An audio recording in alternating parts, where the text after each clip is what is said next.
Bonjour à tous, bienvenue dans Parlons Placement, le premier épisode de cette année 2017. L'occasion pour moi de vous adresser tous mes vœux, notamment de santé, de bonheur et puis de prospérité. L'émission, en effet, s'y prête. Alors aujourd'hui, on va parler du retour de l'inflation. Bon, il ne faut pas encore s'inquiéter, mais quand même, les compteurs sont en train de bouger.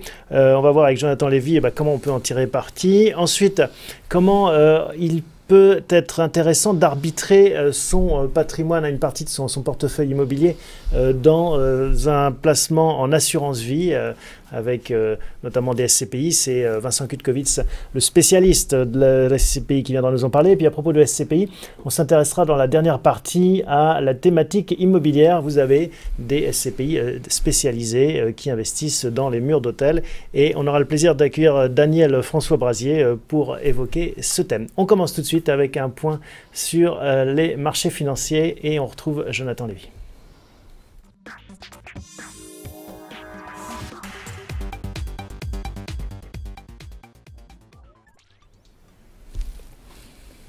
Bonjour Jonathan. Bonjour Thomas. Tous mes voeux donc pour cette nouvelle année qui commence.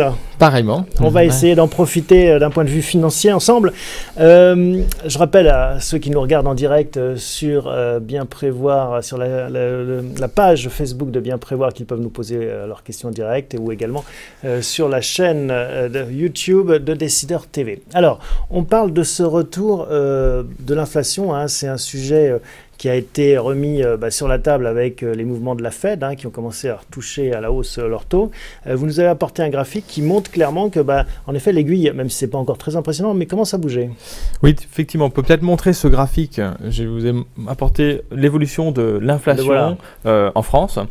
On voit qu'il y a eu depuis 2011, il y a une forte tendance à la baisse de l'inflation. Vous vous rappelez, on parlait du risque de déflation à ce moment-là. Ah oui, on est passé sous la barre des zéros. C'est très net, effectivement, on est passé sous la barre des zéros. Donc plusieurs fois même. On est passé dans la déflation et ça, c'est un risque qui est majeur pour l'économie. Mortifère. C'est mortifère, effectivement, puisque demain sera moins bien qu'aujourd'hui. C'est ça que ça veut dire. Ça veut dire effectivement que les gens attendent avant de consommer, puisque demain les prix seront plus bas. Donc c'est moins de croissance, c'est-à-dire moins d'emplois et c'est un cercle vicieux. Ça veut dire aussi que les dettes sont plus chères à rembourser. Voilà, donc c'est un cercle vicieux qui est très compliqué d'en sortir.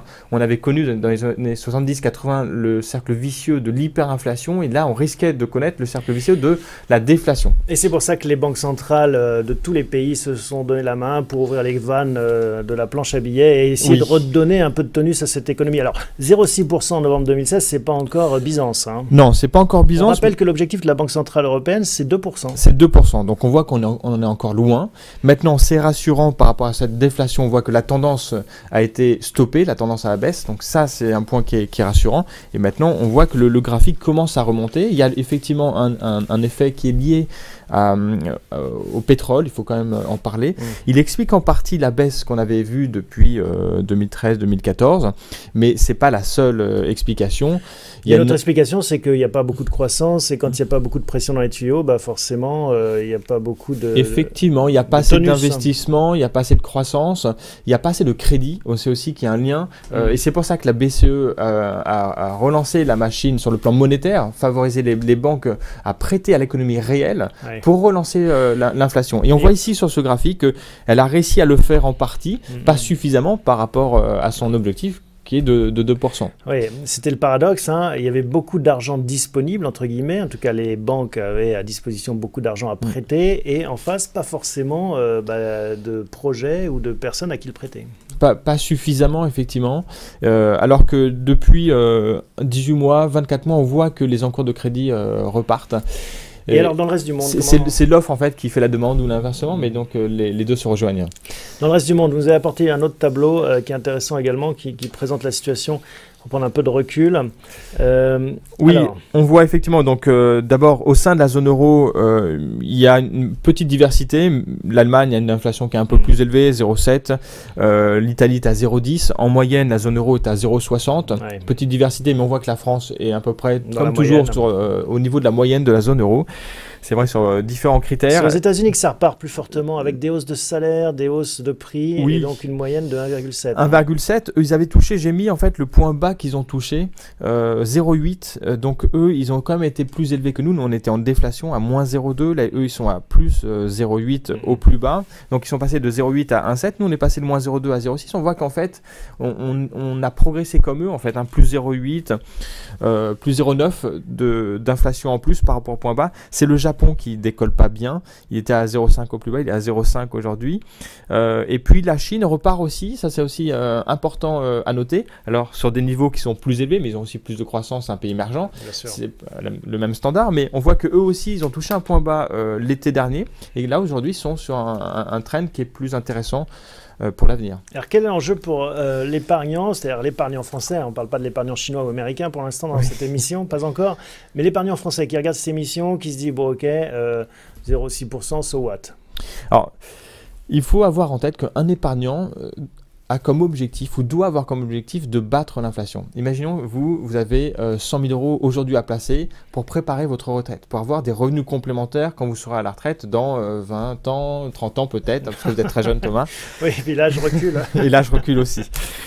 Votre but, en fait, c'est que ces 100 000 euros vous donnent un complément de revenu quand vous serez à la retraite. Donc, vous voulez qu'ils vous rapportent suffisamment pour préserver votre pouvoir d'achat. Si vous les placez aujourd'hui et qu'on vous rembourse juste votre capital, certes, vous ne perdrez pas en capital, mais vous allez perdre en pouvoir d'achat, en fait.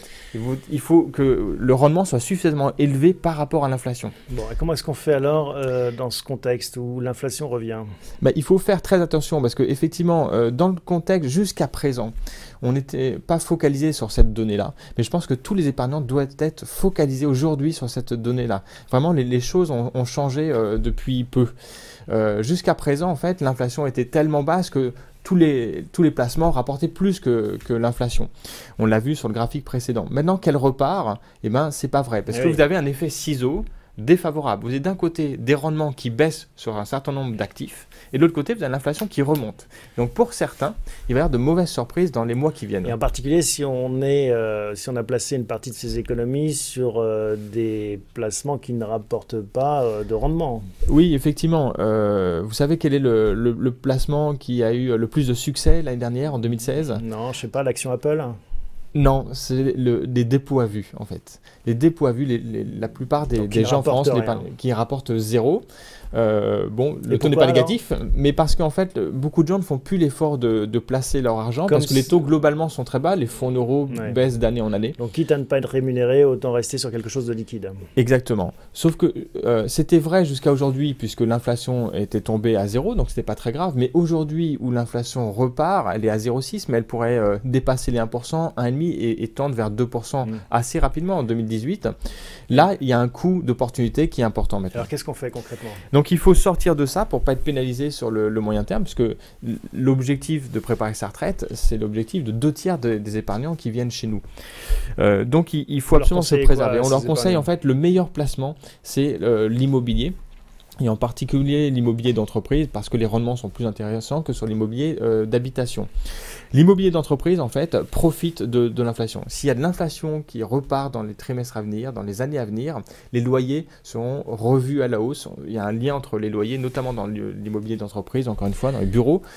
Il y a un lien entre les loyers et l'inflation.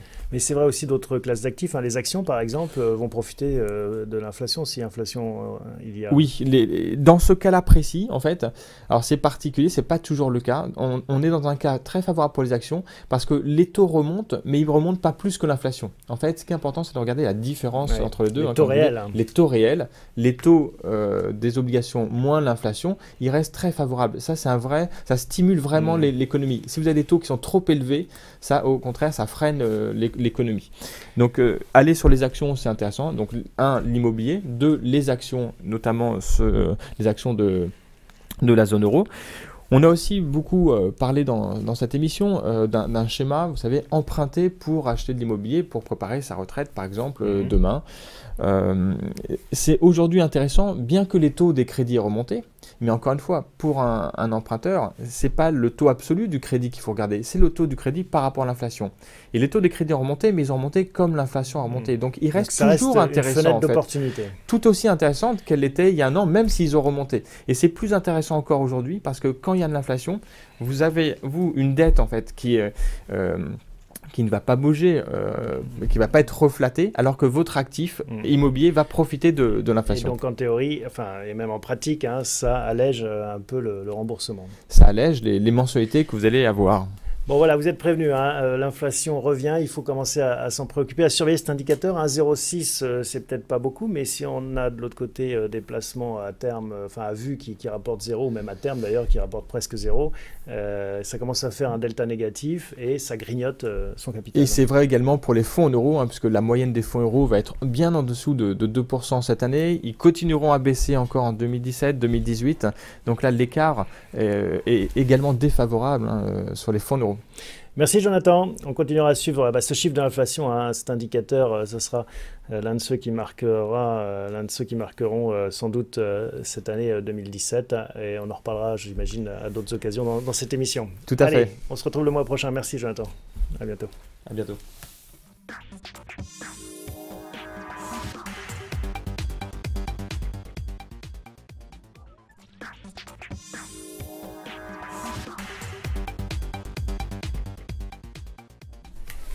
Allez, on continue dans la veine immobilière, hein, puisqu'on a le plaisir d'accueillir Vincent. Bonjour Vincent. Bonjour Thomas. Tous mes voeux également. Merci, tous mes voeux. Match immobilier en direct ou immobilier en assurance vie, quelle est la solution gagnante? Vous allez nous faire une petite démonstration. Alors, il faut se concentrer un peu. Ouais, hein, là, il va falloir un peu s'accrocher. Un peu de maths, mais c'est ça la finance. Hein, et puis, ça peut rapporter gros.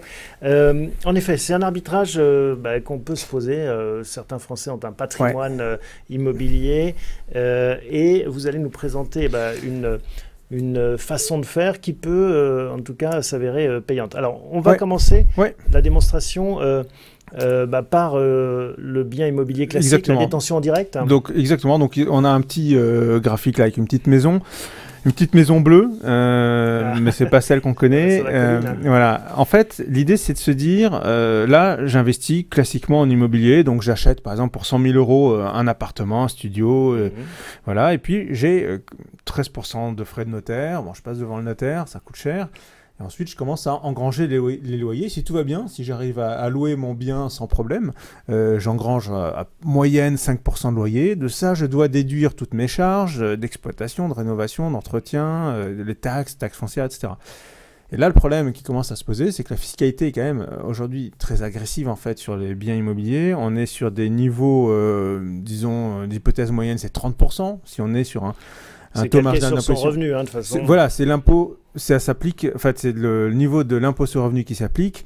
Et donc là, plus on est fiscalisé sur son revenu classique, plus on va payer d'impôts sur son revenu immobilier. Donc là, on retient une hypothèse de 30%. Hein. 30%, qui est une bonne moyenne, même si beaucoup des clients qui viennent nous voir sont parfois frôlent avec les 45%. Et alors là, la démonstration qu'on va faire est encore plus flagrante.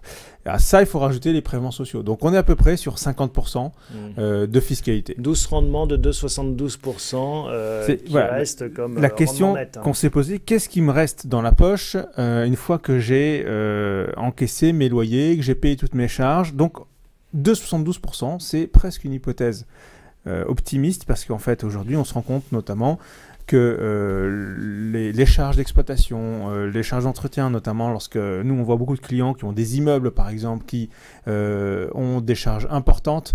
C'est moins le cas lorsqu'on a un appartement ou un studio, mais souvent, ces 2,72%, on se retrouve sur des niveaux bien plus faibles en fait, de reste. Et alors, justement, votre idée consiste à réconcilier deux passions françaises, donc cet amour de l'immobilier qui ne va pas disparaître, et celui de l'assurance vie, pour se dire, tiens, il y a peut-être un montage original. Exactement. Aujourd'hui, on voit qu'effectivement, il y a un engouement très fort pour la pierre. C'est pas quelque chose qui est en train de changer. Maintenant, on se dit, il y a peut-être effectivement la possibilité d'allier ça avec l'autre passion qu'on a évoquée, qui est celle de l'assurance vie. Et là, il y a absolument quelque chose de formidable à avoir en tête, c'est que l'assurance vie, c'est La quatrième dimension de l'épargne, c'est un cadre fiscal qui n'a rien à voir avec le cadre fiscal classique de l'impôt sur le revenu. Et comme on a plutôt aujourd'hui l'impôt sur le revenu qui a tendance à augmenter en proportion, l'environnement de l'assurance vie est plutôt resté en dehors de la loi Sapin 2 qui ne touche pas à la fiscalité, mais l'environnement fiscal de l'assurance vie est plutôt extrêmement stable et il n'est pas, c'est pas demain la veille a priori que ça sera retouché. Alors, on va essayer de comprendre le raisonnement, donc avec l'hypothèse qui passe par l'assurance vie, parce que encore une fois, et vous l'avez dévoilé, beaucoup de choses en France dépendent de la fiscalité et c'est là que réside l'astuce. Vous nous l'expliquez. Alors là aussi, on va investir 100 000 € dans une SCPI, dans le cadre de l'assurance vie. Là déjà, on voit que les frais d'acquisition pour les SCPI dans l'assurance vie sont à peu près 2 fois moins élevés que les frais de notaire qu'on va avoir à sortir lorsqu'on est dans de l'immobilier en direct. Sachant que si on était dans des SCPI en direct, on aurait quand même des frais plus élevés. Dans l'assurance vie, les frais constatés moyens sont de l'ordre de 6,5%. Donc même là, si déjà, on peut a une imaginer que derrière, il y a aussi des frais, des droits de mutation et des frais de notaire pour l'assurance vie et qui se répercutent quelque part. Bien sûr, et il faut avoir en tête, on va le développer, c'est que le fait de loger cet immobilier dans l'assurance vie va ajouter des frais de gestion qu'on n'a pas dans le cadre d'un investissement en direct.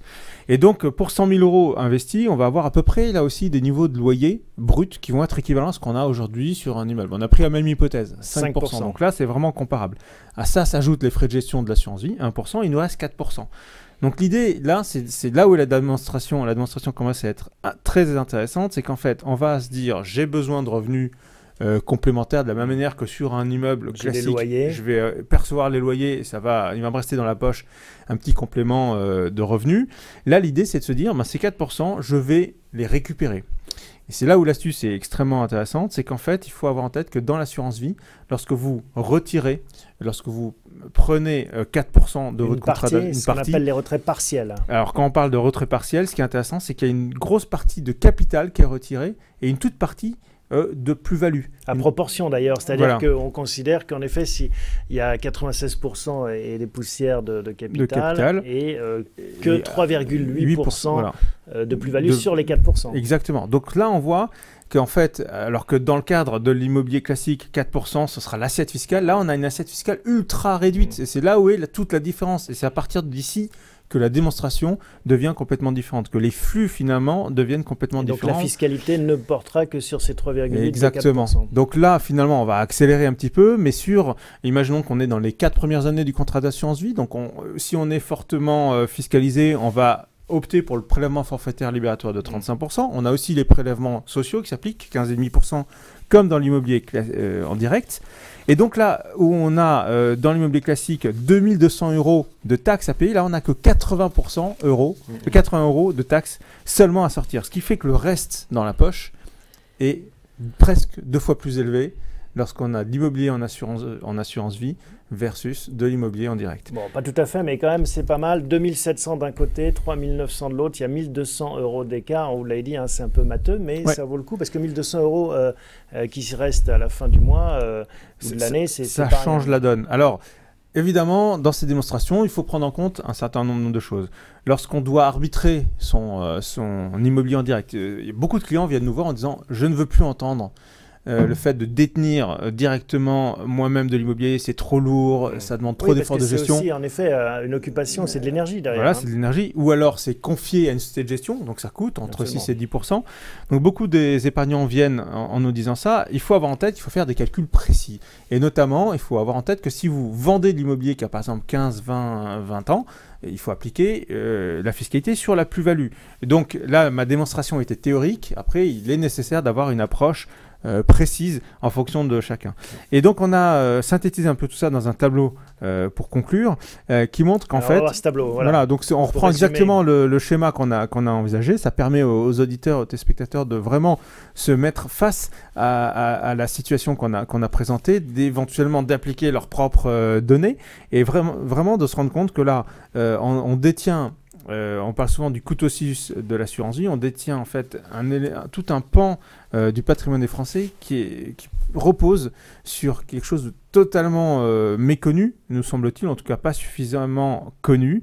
Beaucoup de gens aujourd'hui font ce calcul-là, font cette conversion-là. Je dirais que les épargnants les plus qui font un arbitrage le plus rapide, assez rapide souvent, ce sont ceux qui détiennent, par exemple, des loueurs meublés non professionnels à la montagne.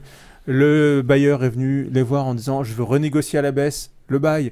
Ou alors ceux qui avaient des Robiens ou des celliers qui arrivent en fin de période d'amortissement. Et donc ils se retrouvent avec un petit pécule et qui se demandent s'ils doivent le réallouer dans le même système ou changer. Exactement. Donc eux, typiquement, ils sont a priori dans la bonne période pour se poser cette question-là. Prendre en compte la fiscalité sur la plus-value, bien sûr, mais a priori et souvent, c'est bien plus intéressant de basculer tout ça dans l'assurance vie, d'autant on bénéficie de tous les avantages classiques de l'assurance vie, qui sont la liquidité assurée en permanence par l'assureur, et dernier point qui est le fait qu'on a la possibilité en fait de transmettre son patrimoine dans des conditions optimisées. Bon, si vous avez raté cette démonstration mathématique, vous pouvez faire des cours de rattrapage avec bienprévoir.fr, vous les trouvez sur leur site ou en les appelant en direct. Une dernière question, Vincent, concernant justement ce delta lié à la fiscalité. On a vu nos amis politiques s'intéresser beaucoup à ces questions ces dernières années. Comment est-ce que vous expliquez qu'ils laissent finalement cette opportunité ? Je dirais qu'en fait, c'est très difficile aujourd'hui de toucher à quelque chose qui fait partie du patrimoine au sens large des Français. Le contrat d'assurance vie, c'est une particularité. Et je dirais qu'aujourd'hui, ça déséquilibrerait beaucoup de choses. Et d'un côté, on fiscalise un maximum. Aujourd'hui, toucher à la fiscalité de l'assurance vie, c'est toucher à quelque chose que personne n'a osé faire ces dernières années. Donc, on est assez confiant sur le fait que ça ne devrait pas bouger dans les mois et les 5 années qui arrivent. On touche du bois. Merci beaucoup Vincent pour ces explications. Vous restez avec nous en direct sur la chaîne YouTube de Décideur TV, la page Facebook de Bien Prévoir qui vous permet de poser aussi vos questions en direct parce qu'on enchaîne avec un autre sujet lié au SCPI et consacré à l'investissement dans l'hôtellerie. Vous restez avec nous.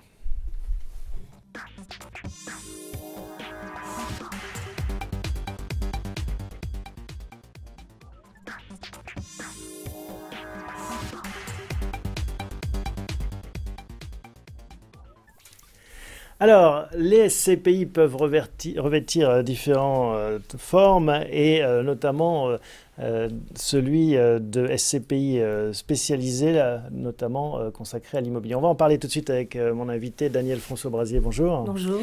Merci de nous accompagner. Vous êtes DG de Foncia. Merci de me recevoir surtout. C'est un plaisir. DG de Foncia Pierre Gestion. On ne connaît pas Foncia en tant que société de gestion. Vous pouvez nous présenter un peu cette activité ? Écoutez, avec grand plaisir. Alors, Foncia Pierre Gestion, c'est une filiale à 100% de Foncia. Effectivement, ce n'est pas le métier corps de Foncia, clairement, puisqu'on est une société de gestion de portefeuille, donc SGP de FIA, et non pas d'OPC VM, mais plutôt d'OPC FIA, ce qui est notre activité corps avec le professionnalisme, on va dire, de Foncia. Donc, qu'est-ce que c'est que Foncia Pierre Gestion ? C'est une structure d'une vingtaine de personnes, 23 personnes pour être précis. C'est 950 millions de capitalisation. C'est 17 000 associés en gestion. Donc, ça veut dire beaucoup d'épargnants. Ouais. Combien de catégories de SCPI Alors, on a 5 SCPI. Dont celle dont on va parler ce soir. Qui s'appelle Cap Hébergimo. Absolument, Foncia, elle s'appelle Foncia Cap Hébergimo. Foncia Cap Hébergimo, voilà. Absolument. Alors, avant ça, votre approche de la SCPI, comment est-ce que vous définissiez cette poche pour quelqu'un qui regarderait cette émission et qui n'aurait pas finalement une idée précise de cette option d'investissement ? Alors pour moi, la SCPI, c'est tout d'abord évidemment un produit d'épargne, c'est clair. L'objectif, c'est d'investir, d'abord c'est collecter de l'épargne, c'est investir évidemment cette épargne dans des produits sécuritaires, avec un fort rendement ou en tous les cas avec un rendement de marché, clairement. Et puis également, c'est surtout protéger le capital des épargnants. Ça pour moi, j'y tiens beaucoup, c'est un peu notre marque de fabrique également. Alors comment vous y prenez justement ? On va commencer par ce point. Et pourquoi justement Foncia Cap Hébergimo s'est spécialisé sur le marché hôtelier ? Alors sur le marché hôtelier, c'est vrai que c'est un marché sur lequel il y a peu d'acteurs, ou en tous les cas ce sont plutôt des acteurs qu'on va plutôt nommer privés ou bien des très grosses foncières et peu de SCPI pour le moment. Donc l'objectif a été d'avoir une sécurité de rendement, encore une fois.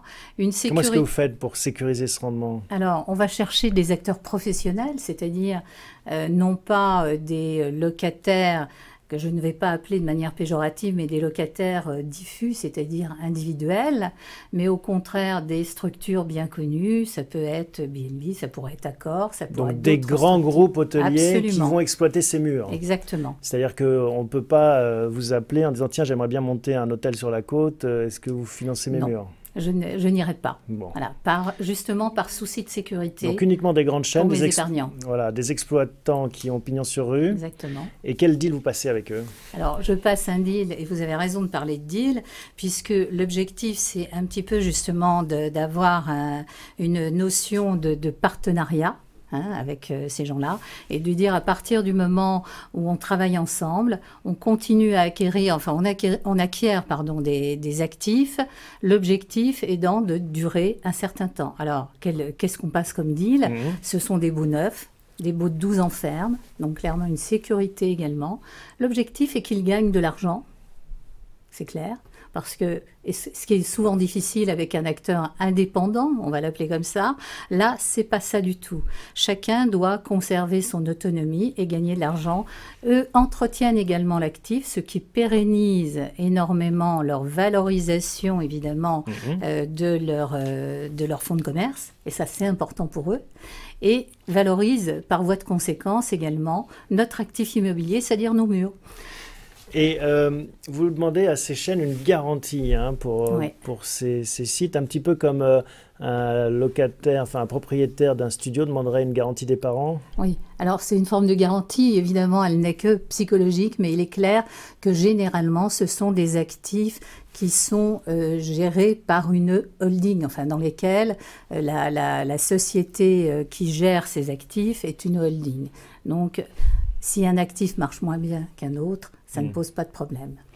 Quelle est la typologie des biens dans lesquels vous investissez? Quel genre de mur vous recherchez? Alors, j'ai deux types pour le moment, on va dire deux grandes familles. On a ce qu'on appelle dans notre jargon, et ce n'est pas du tout péjoratif encore une fois, de l'hôtellerie de moyenne gamme, c'est-à-dire plutôt de l'hôtellerie qui va répondre à des personnes qui travaillent et qui ont besoin de se loger en déplacement. Donc, c'est moins du loisir, mais un petit peu quand même. Là, c'est de l'hôtellerie classique. Et puis, on a un deuxième segment qui est de l'hôtellerie spécialisée séminaire, mais de haut de gamme, là, cette fois-ci. Alors, on peut peut-être citer des noms. Si vous voulez, allez-y.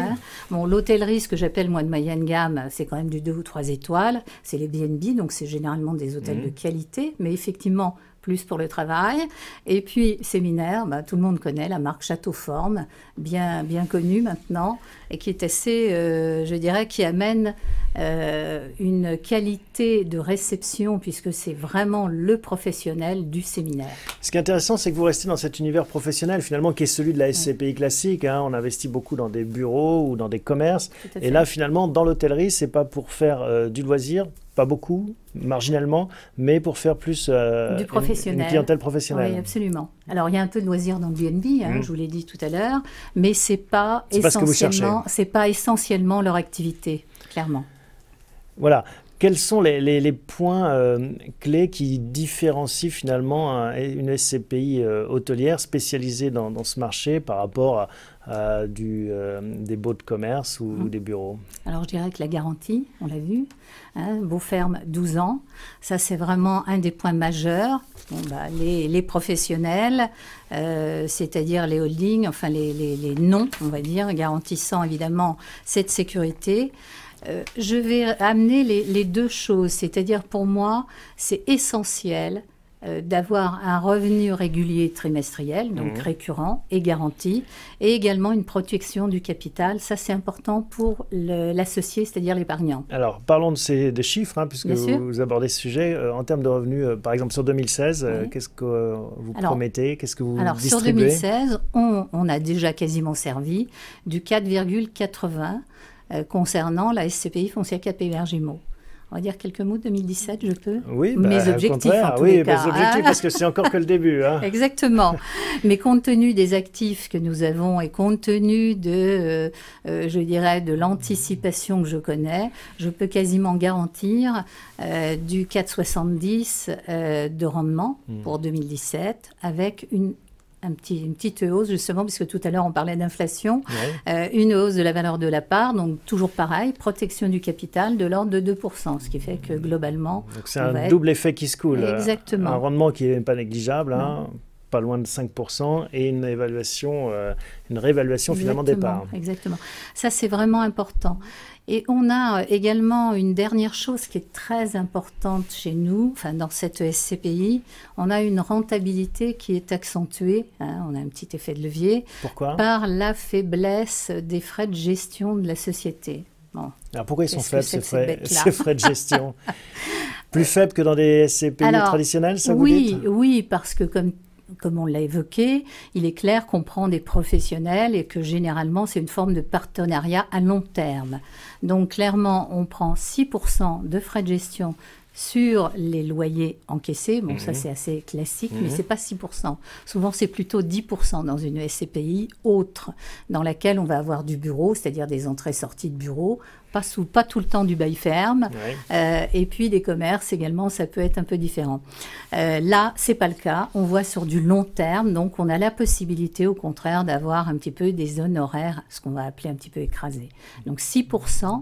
Mais je voudrais quand même vous donner, je dirais, la relation de ces 6%, parce que ça ne parle pas beaucoup, ces 6% sur les loyers encaissés. Ça représente... donne quoi au niveau capital? Voilà, au niveau de la capitalisation, j'aime bien cette notion-là, puisqu'on peut la comparer à d'autres produits. Oui, les produits financiers plus classiques. Absolument. Ça donne un 0,36.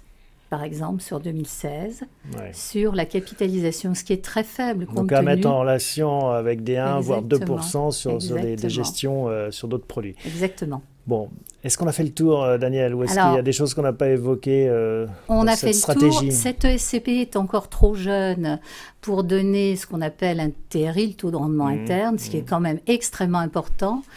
Certes, on ne peut pas donner une performance globale, mais on l'a un peu évoqué. Mais sur nos SCPI, sur les SCPI, les 4 autres SCPI qui ont une certaine capitalisation et une certaine antériorité, je peux juste donner un chiffre, et celui-là, c'est celui de 2016. On a un TRI annualisé moyen, hein, encore une fois, qui est de 10,46 annualisé sur 10 ans, ce qui est quand même sympathique, avec un TOF de 91%. Avec un TOF? Oui, un taux d'occupation financier. D'accord. Foncia Cap Hébergimo, je ne vous dis pas, évidemment, le taux d'occupation financier, il est de 100%, c'est évident. Bon, c'est bien vendu. Merci beaucoup, Daniel François Brasier, de nous avoir présenté Foncia Cap Hébergimo. Vous reviendrez nous parler d'autres SCPI, puisque vous nous avez indiqué qu'en effet, il y en avait plusieurs dans votre portefeuille, 5-6. Tout à fait. Et celle-là fait 22 millions d'actifs gérés. La directrice générale de Foncia, Pierre Gestion. Merci beaucoup. Merci à vous de nous suivre. On se retrouve le mois prochain pour un prochain Parlons Placement.